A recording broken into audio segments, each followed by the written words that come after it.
गीता में भगवान कृष्ण ने कहा है, गहना कर्मणो गति, अर्थात कर्म की गति गहन है। निश्चित ही इसे समझना इतना आसान नहीं है। इस पर अनेक विद्वानों ने काफी कुछ कहा है और लिखा है, इसीलिए स्मृतियों की रचना हुई है। परम पूज्य गुरुदेव ने भी गहना कर्मणो गति नाम से एक पुस्तक लिखी है, जिसमें इस गूढ़ विषय को सरलतम आध्यात्मिक और मनोवैज्ञानिक तरीके से प्रस्तुत किया है। कर्मों की यह गहन गति कैसी है, आइए इस संदर्भ में कुछ विवेचना सुने। अज्ञानतिमिरान्धस्य ज्ञानाञ्जन शलाकया चक्षुरुन्मीलितं येन तस्मै श्री गुरुवे नमः। हमारी भारतीय संस्कृति जिन सिद्धांतों पर आधारित है, उनमें एक सिद्धांत कर्मफल का सिद्धांत है। सृष्टि के प्रारंभ से लेकर आज तक इसी सिद्धांत पर सारी सृष्टि टिकी हुई है। वास्तव में कर्मफल का सिद्धांत बड़ा ही गहन है।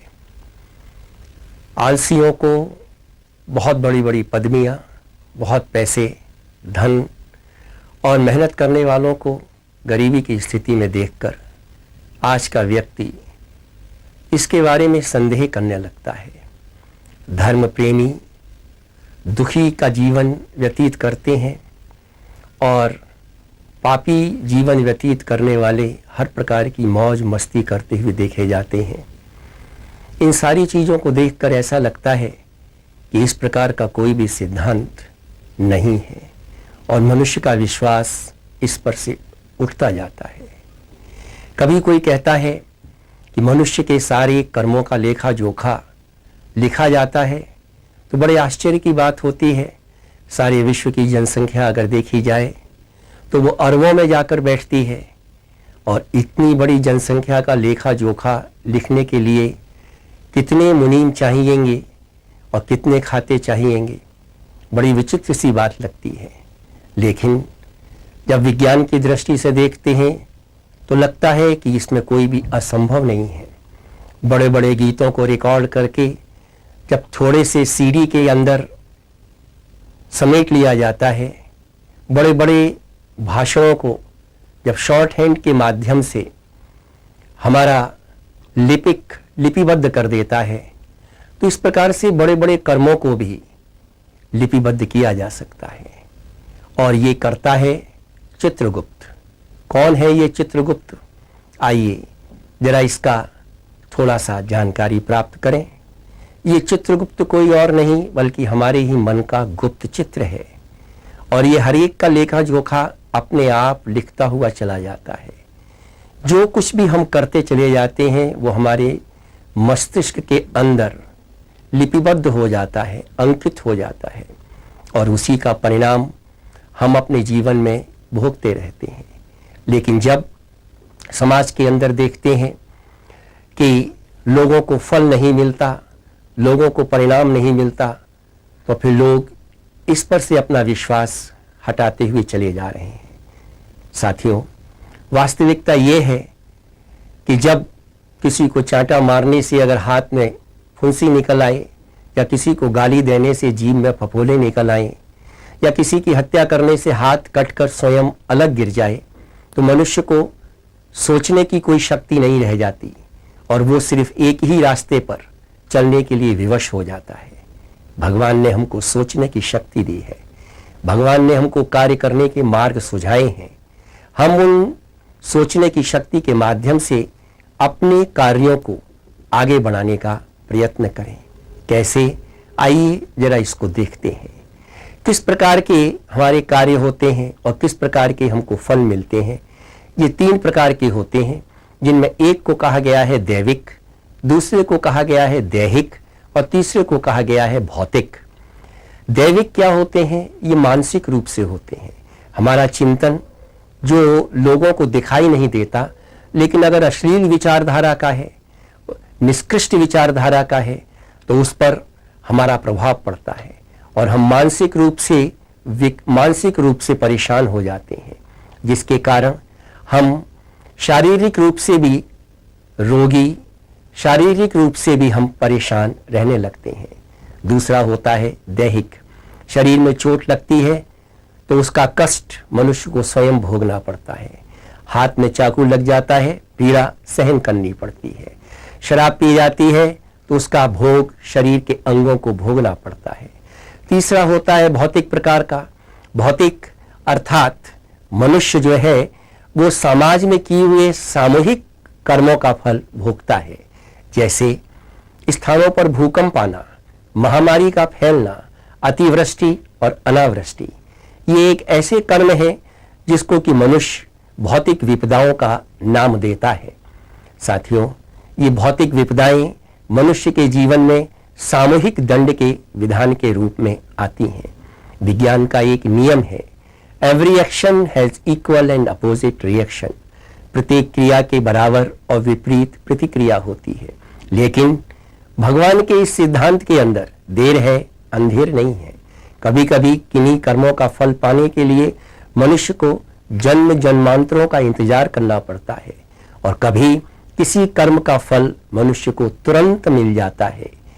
जब मनुष्य को फल तुरंत नहीं मिलता और उसको जन्म जन्मांतरों का इंतजार करना पड़ता है, तब मनुष्य का विश्वास इस कर्म फल से उठता हुआ चला जाता है।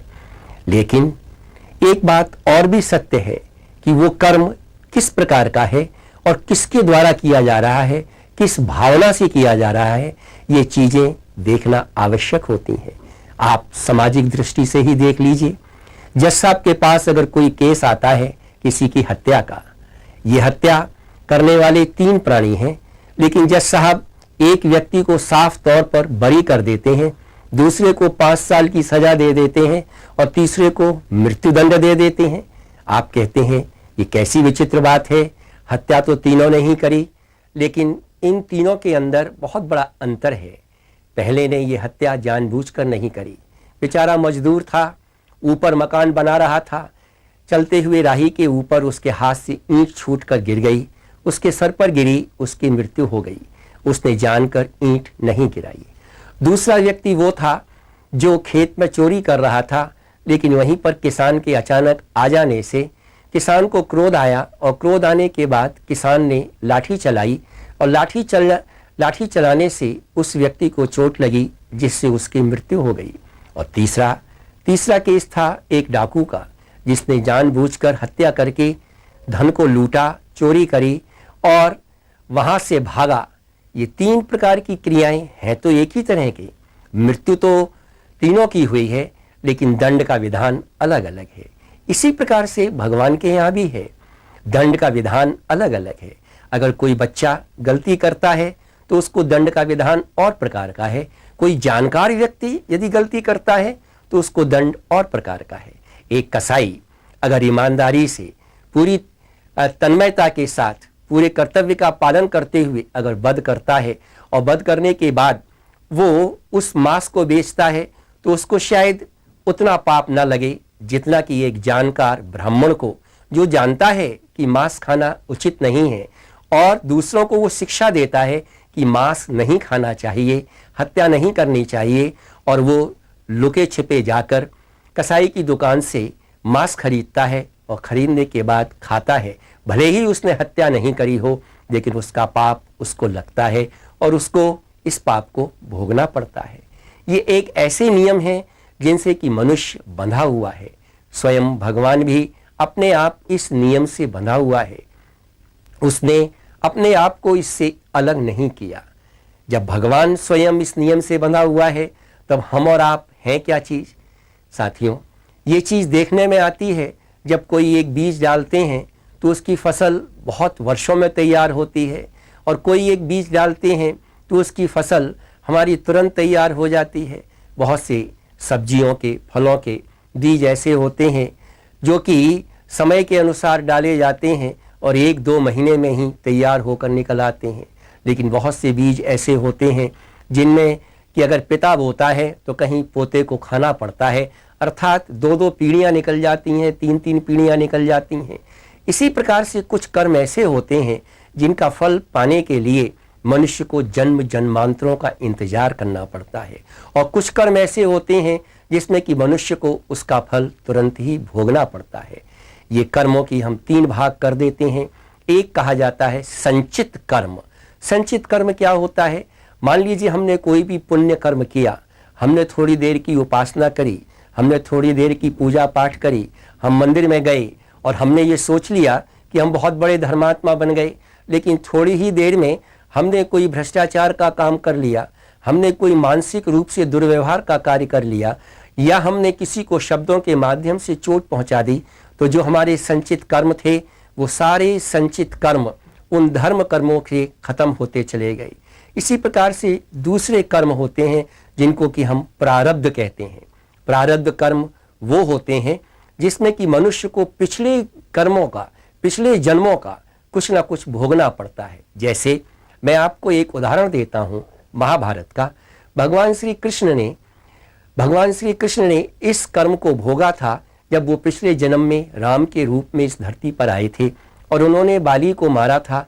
और जब वो एक पेड़ के नीचे बैठकर बांसुरी बजा रहे थे, एक तीर आकर उनके पैर में लगा, जिससे कि उन्होंने स्पष्ट रूप से कहा कि देखो ये वही तीर है जिससे कि मैंने बाली को मारा था। इसी प्रकार से महाभारत के अंदर जब अभिमन्यु की मृत्यु हुई थी, तब सुभद्रा को आश्वासन देने के लिए और उनको सहानुभूति प्रकट करने के लिए भगवान श्री कृष्ण पहुंचे थे। तब सुभद्रा ने एक शब्द कहा था, बड़े बनते हो भगवान अपने आप को, तुमसे अपने भांजे तक की जान नहीं बचाई गई। तब भगवान श्री कृष्ण ने एक शब्द में उत्तर दिया था। उन्होंने कहा था, सुभद्रे तुम नहीं जानती, ये कर्मफल मनुष्य के साथ जन्म जन्मांतरों तक चलता है। मैं भी इसी कर्मफल से बंधा हुआ हूँ। स्वयं दशरथ भी अपने आप को कर्मफल से मुक्त नहीं करा सके थे। भगवान राम अपने पिता को भगवान होने के बाद भी इस कर्मफल से मुक्त नहीं करा सके थे। तीसरी प्रकार के कर्म होते हैं जिनको कि हम कर्म मान्य कहते हैं। ये कर्म मान्य क्या होते हैं? ये कर्म मान्य ऐसे होते हैं जिसका कि हमको तुरंत फल मिलता है। जैसे किसी ने शराब पी तो उसके फेफड़े का खराब होना शुरू हो जाता है, उसके अंदर लिवर का खराब होना प्रारंभ हो जाता है। किसी ने विष पी लिया तो विष पीने के बाद उसकी मृत्यु अवश्यंभावी हो जाती है। किसी ने हाथ में कोई चोट लगा ली तो उसका दर्द अवश्य ही उसको महसूस होगा। इस प्रकार के कर्म होते हैं जिसमें कि हमको तुरंत फल मिलता है। इस प्रकार से ये कर्म ऐसे हैं जिनसे कि मनुष्य अपने आप को वंचित नहीं कर सकता। ये कर्मों की गति ऐसी है जिसको कि हमारे मन का अंदर का गुप्त चित्र बराबर बनाए रखता है। इसके बारे में मिशन के सूत्र संचालक पंडित श्री राम शर्मा आचार्य जी ने एक स्थान पर बहुत सुंदर शब्दों में लिखा है कि भगवान न कभी किसी को कष्ट देता है, न किसी को दुख देता है, न किसी को सुख देता है। मनुष्य के किए गए कर्म उसके अंतःकरण ने हाथ में कोई चोट लगानी तो उसका दर्द अवश्य ही को महसूस होगा। कर्म उसको दुख देते हैं, उसको प्रताड़ना देते हैं और उसको सुख देते हैं, और इसी के कारण मनुष्य अपने दुखों को भोगता हुआ चला जाता है। ये एक ऐसी गति है जिस पर मनुष्य को विश्वास करना पड़ेगा, और उसी विश्वास के आधार पर ये सारा संसार और हमारी भारतीय संस्कृति टिकी हुई है। दान जगत का प्रकृत धर्म है, मनुज व्यर्थ डरता है। एक रोज तो हमें स्वयं सब कुछ देना पड़ता है। बचते वही समय पर जो सर्वस्व दान करते हैं। ऋतु का ज्ञान नहीं जिनको, वे देकर भी मरते हैं। देश की स्वतंत्रता को अर्जित करने और अक्षुण्ण बनाए रखने के लिए जिन्होंने अपना सर्वस्व न्यौछावर कर दिया, शायद वे दिनकर जी की इन पंक्तियों में व्यक्त रहस्य को जानते थे। आज का ये दिन उन्हीं को याद करके देश और संस्कृति की अस्मिता, अखंडता और गौरव को बनाए रखने के लिए अपना सब कुछ दांव पर लगाने हेतु संकल्पित होने का है। आइए तिरंगे की छत्र छाया में खड़े हों, हाथ से हाथ मिलाकर एक साथ सामूहिक रूप से संकल्प करें, उत्साह और उल्लास के साथ मातृभूमि की अभ्यर्थना और वंदना करें। राष्ट्रगान प्रारंभ।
W come here, here come W, W comes here. I am letter W and welcome you.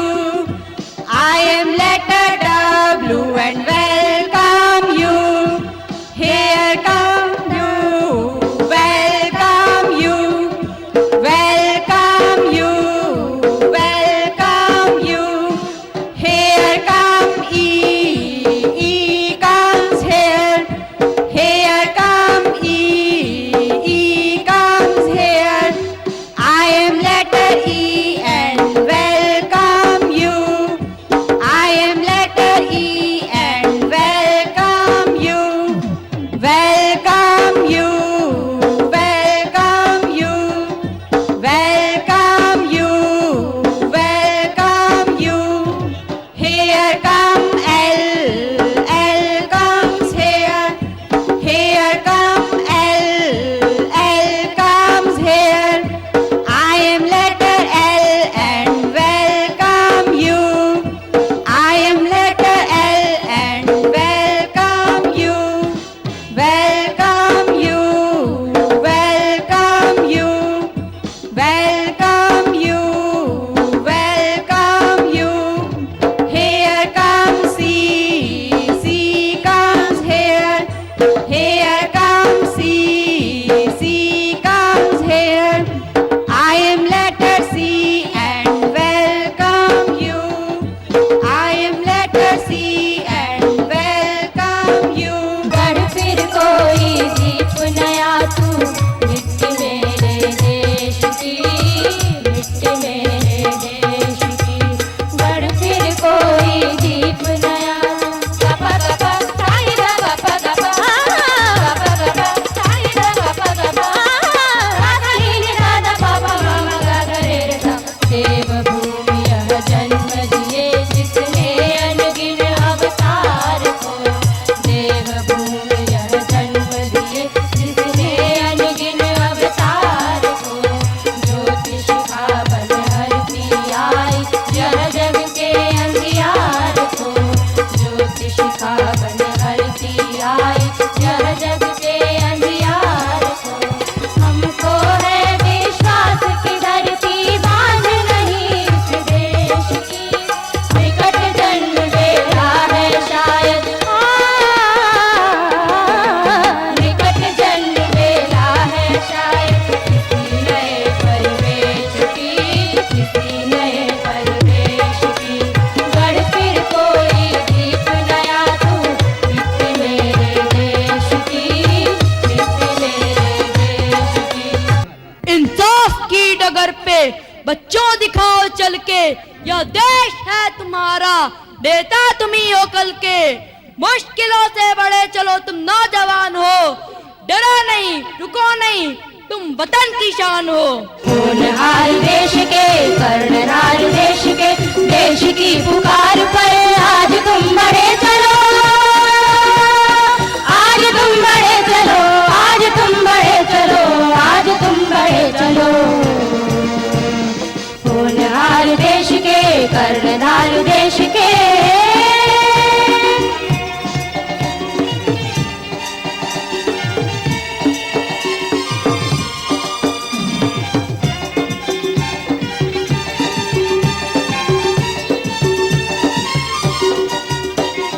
मातृभूमि के लिए प्राण के जला दिए तुम नई बहार को ज्योति का श्रृंगार दो।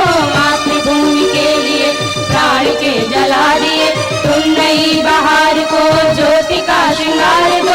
जोश यह घटे नहीं पाव अब हटे नहीं, जोश यह घटे नहीं पाव अब हटे नहीं।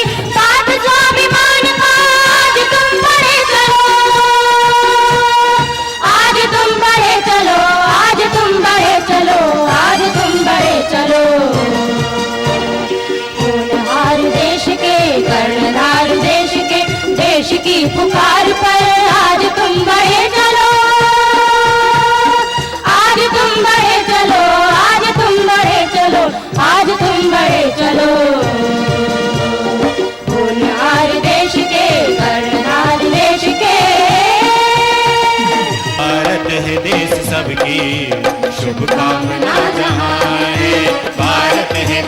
सबकी शुभकामना जहाँ सर्वे भवन्तु सुखिनः की प्रार्थना यहाँ है सर्वे भवन्तु सुखिनः की प्रार्थना यहाँ है भारत है देश सबकी शुभकामना यहाँ है भारत है देश सबकी शुभकामना यहाँ है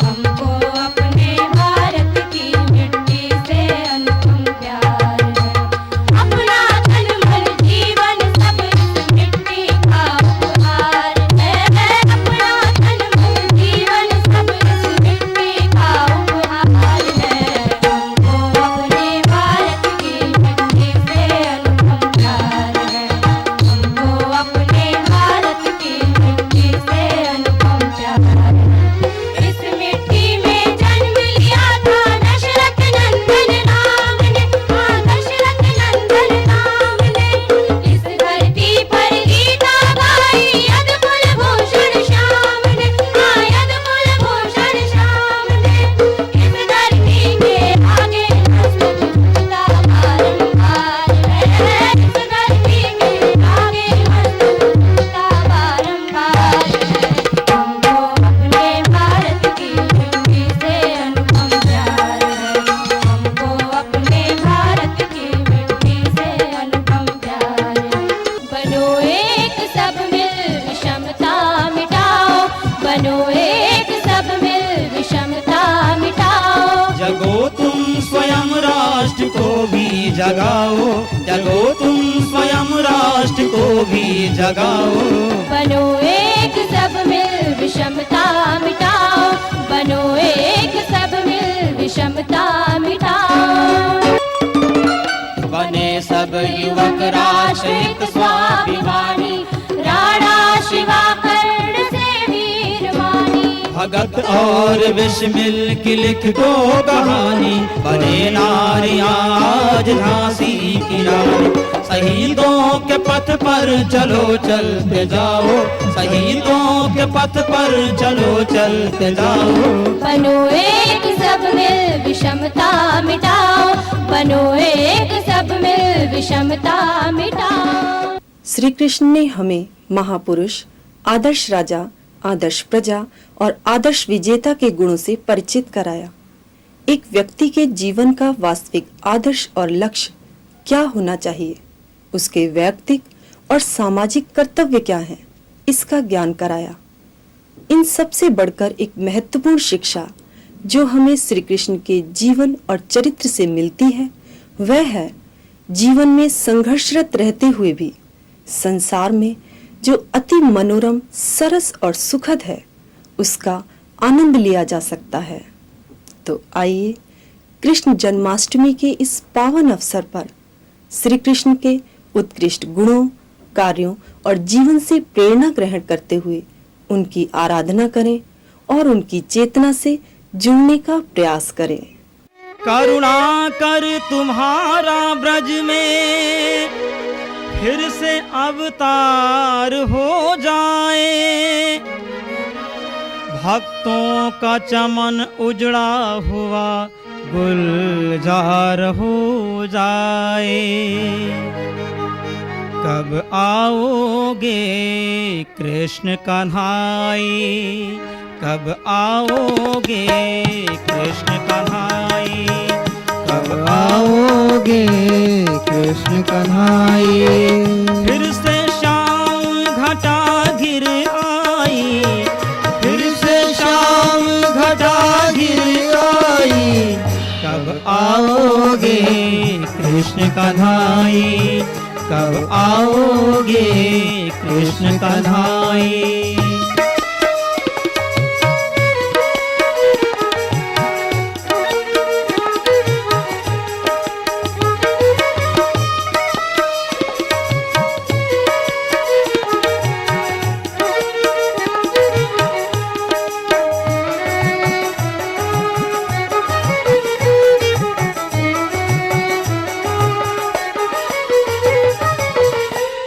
कंस फिर से बौराए देव संस्कृति पर मंडराए, क्रूर कंस फिर से बोराए, देव संस्कृति पर मंडराए। देखो दानव का इतराई, देखो दानव का इतराई, कब आओगे कृष्ण कन्हाई, कब आओगे कृष्ण कन्हाई।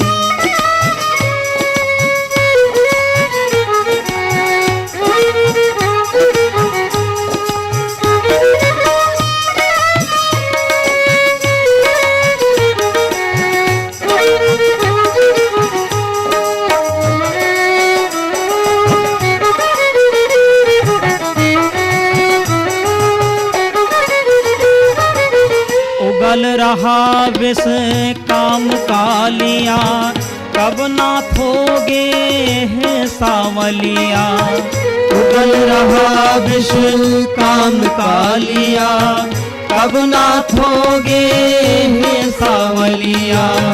जन जीवन जमुना कुलाई, जन जीवन जमुना न सुलाई, कब आओगे कृष्ण कन्हाई, कब आओगे कृष्ण कन्हाई।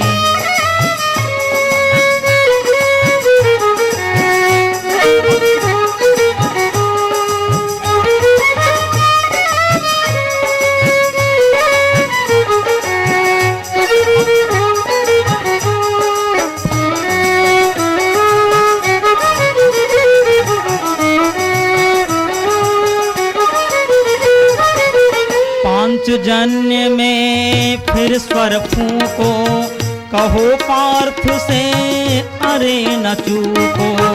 पांचजन्य में फिर स्वर फूको, कहो पार्थ से अरे न चूको। गीता की फूको तरुणाई, गीता की फूको तरुणाई, कब आओगे कृष्ण कन्हाई, कब आओगे कृष्ण कन्हाई। फिर से शाम घटा घिर आई, फिर से शाम घटा घिर आई, कब आओगे कृष्ण कन्हाई, कब आओगे कृष्ण कन्हाई, कब आओगे कृष्ण कन्हाई, कब आओगे कृष्ण कन्हाई। ॐ वसुदेवसुतं देवं कंसचाणूरमर्दनं देवकी परमानन्दं कृष्णं वन्दे जगद्गुरुं, कृष्णं वन्दे जगद्गुरुं। भगवान कृष्ण का अवतरण पर्व श्री कृष्ण जन्माष्टमी के रूप में मनाया जाता है। धरती की परिस्थितियां जब विपन्न हो जाती हैं, चारों ओर अधर्म का अंधकार छा जाता है, धर्म का प्रकाश लुप्त होने लग जाता है, उस समय ईश्वरीय चेतना धरती पर अवतरित होती है। गीता का संदेश है, यदा यदा हि धर्मस्य ग्लानिर्भवति भारत अभ्युत्थानमधर्मस्य तदात्मानं सृजाम्यहम्। परित्राणाय साधूनां विनाशाय च दुष्कृतां धर्म संस्थापनार्थाय संभवामि युगे युगे। ईश्वरीय चेतना के अवतरण के दो प्रमुख उद्देश्य हुआ करते हैं। पहला अधर्म का नाश और दूसरा धर्म की स्थापना। भगवान कृष्ण का भी अवतरण इन्हीं दोनों उद्देश्यों के लिए इस धरती पर हुआ था। किशोरावस्था में उन्होंने उस समय के दुर्दांत दैत्य कंस का वध किया। कंस ने भगवान कृष्ण के विनाश के लिए न जाने कितनी योजनाएं रची, लेकिन ईश्वरीय चेतना अपने हिसाब से कार्य करती है। एक समय ऐसा आया जब उन्होंने जाकर कंस की राजधानी में ही कंस का विनाश किया। ग्वाल बालों के साथ खेलकर उनका उत्साह बढ़ाया। ग्वाल बाल जिनको हे माना जाता है, तुच्छ माना जाता है, क्षुद्र माना जाता है, लेकिन भगवान उनको अपने साथ मिला करके, उनको अपने गले लगा करके उनके साथ खेले, उनको आगे बढ़ाया, उनको ऊंचा उठाया। गोद्रव्य, दूध, दही आदि जिसका उत्पादन वे अपने घरों में करते थे, लेकिन उस समय के राजा कंस के आदेश के अनुसार उनको वह दूध दही सब राजधानी में ले जाना पड़ता था। भगवान कृष्ण ने इसका विरोध किया, लोगों को समझाया इसका उपयोग आपको स्वयं को करना चाहिए, वहाँ नहीं ले जाना चाहिए।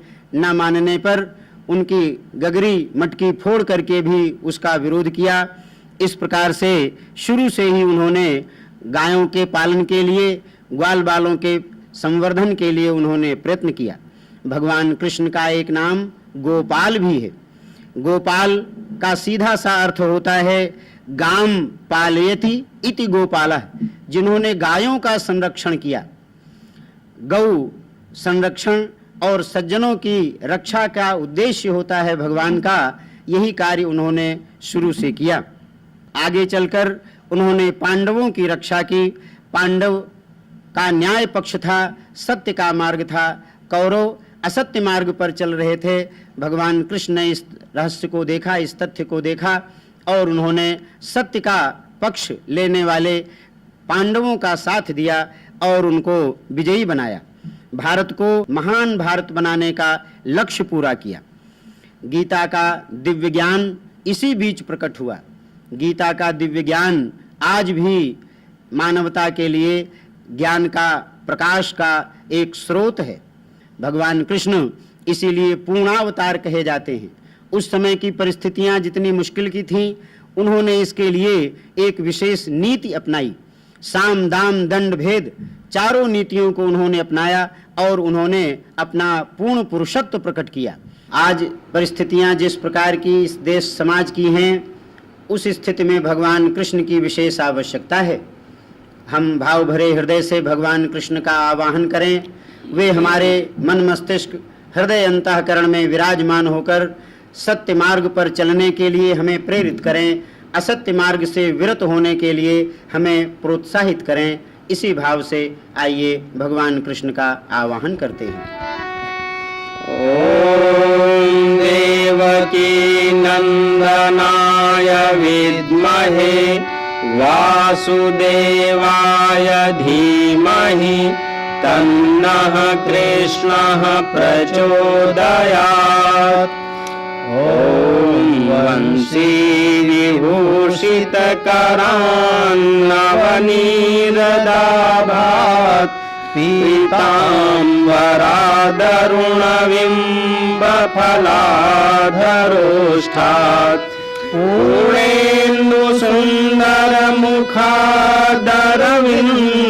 पूर्णेन्दुसुन्दरमुखादरविन्दनेत्रात् कृष्णात् परं किमपि तत्त्वमहं न जाने। कृष्णात् परं किमपि तत्त्वमहं न जाने। ॐ श्री कृष्णाय नमः।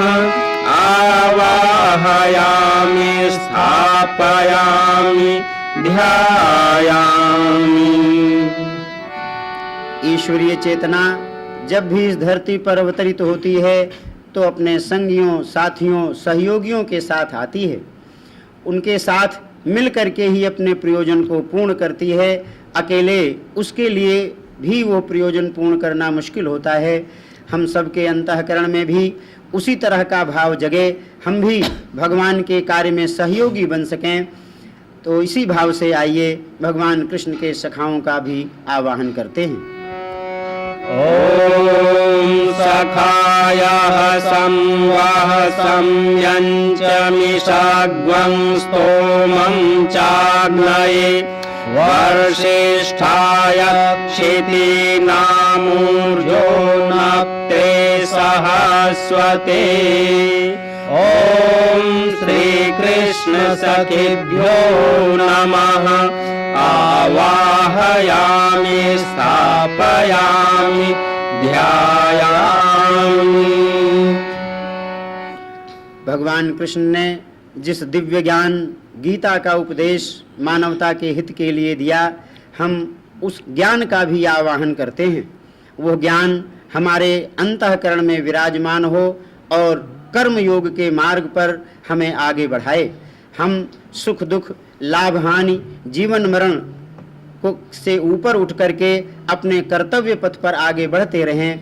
यही प्रेरणा गीता के ज्ञान से हमें प्राप्त हो। गीता का ज्ञान हम सबके अंतःकरण में प्रतिष्ठित हो। इसी भाव से गीता का आवाहन। ॐ गीता सुगीता कर्तव्या किमन्यैः शास्त्रविस्तरैः या स्वयं पद्मनाभस्य मुखपद्माद्विः श्रिता गीताश्रयेऽहं तिष्ठामि गीता मे चोत्तमं गृहम् गीता ज्ञानमुपाश्रित्य त्रीन् लोकान् पालयाम्यहम् सर्वोपनिषदो गावो दोग्धा गोपालनन्दनः पार्थो वत्सः सुधीर्भोक्ता दुग्धं गीतामृतं महत् दुग्धं गीतामृतं महत्। ॐ श्रीगीतायै नमः आवाहयामि स्थापयामि ध्यायामि। भगवान कृष्ण को गोद्रव्य बड़ा प्रिय था। गोद्रव्य दूध, दही, घृत आदि को कहते हैं।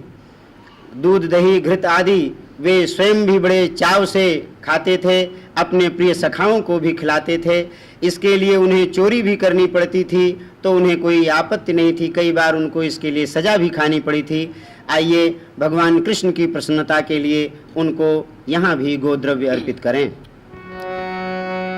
ॐ माता रुद्राणां दुहिता वसूनां स्वसादित्यानामृतस्य नाभिः प्रनुवोचं चिकितुषे जनाय मागामनागामदितिं वधिष्ठ। अंत में हम सभी को एक संकल्प लेना है। यह पर्व जिन उद्देश्यों के लिए मनाया जा रहा है, उन उद्देश्यों के लिए हम संकल्पबद्ध हों, उनको हम अपने जीवन में भी उतारें। उन सूत्रों को न्याय पक्ष का वर्ण करना, अन्याय का विरोध करना, ये भगवान कृष्ण के जीवन का उद्देश्य रहा है। हमको भी इसी मार्ग पर आगे चलना चाहिए। आइए इसी के लिए हम संकल्पित हों।